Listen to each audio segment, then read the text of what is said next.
Nous allons maintenant étudier les problèmes de durée de fonctionnement. Parce que jusqu'ici, c'était simple, je vous ai dit de faire fonctionner votre robot pendant 2 secondes. Et lorsqu'on regarde les options que nous avons, point de vue du temps, on a 1, 2, 4, 6, 8, 10 et deux autres icônes que je vais vous expliquer dans très peu de temps. Mais que faire si on veut une durée de 3 secondes? Bien, tout ce qu'on a à faire, c'est d'ajouter une icône de 1 seconde à la suite de l'icône de 2 secondes et ainsi elle s'additionne.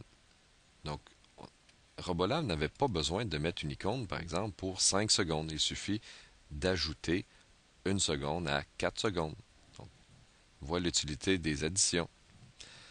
Mais si on veut un temps de fonctionnement de plus que 10 secondes ou un autre chiffre très très grand, est-ce qu'on est pour additionner tout un paquet d'icônes?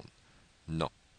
Et c'est là que l'icône avec un point d'interrogation devient importante. Et c'est ce que nous allons regarder.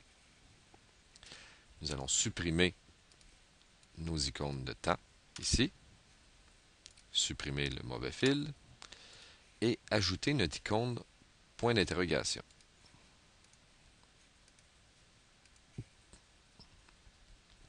Alors là, tu vois qu'il y a une petite boule en bas à droite, là aussi pour connecter quelque chose d'autre. Nous allons tout de suite relier notre fil rose.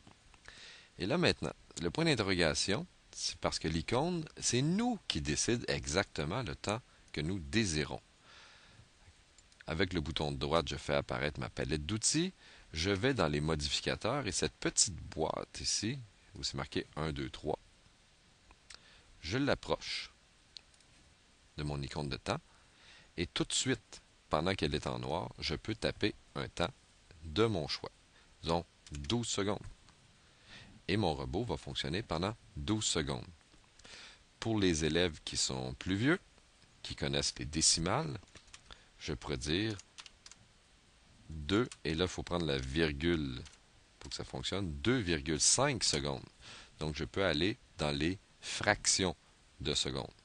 Donc, 2,5, 2,8. C'est à vous de décider la durée exacte de fonctionnement ainsi. Alors, pour ceux qui ne connaissent pas les décimales, ça permet d'avoir des nombres entiers de notre choix, sans avoir à ajouter toute une série d'icônes qu'on doit additionner. Si vous voulez modifier le temps, il suffit de cliquer sur la lettre A, revenir dans votre petite boîte et mettre l'icône de temps que vous désirez. Donc, ça fait un programme plus propre, plus court et plus facile à comprendre.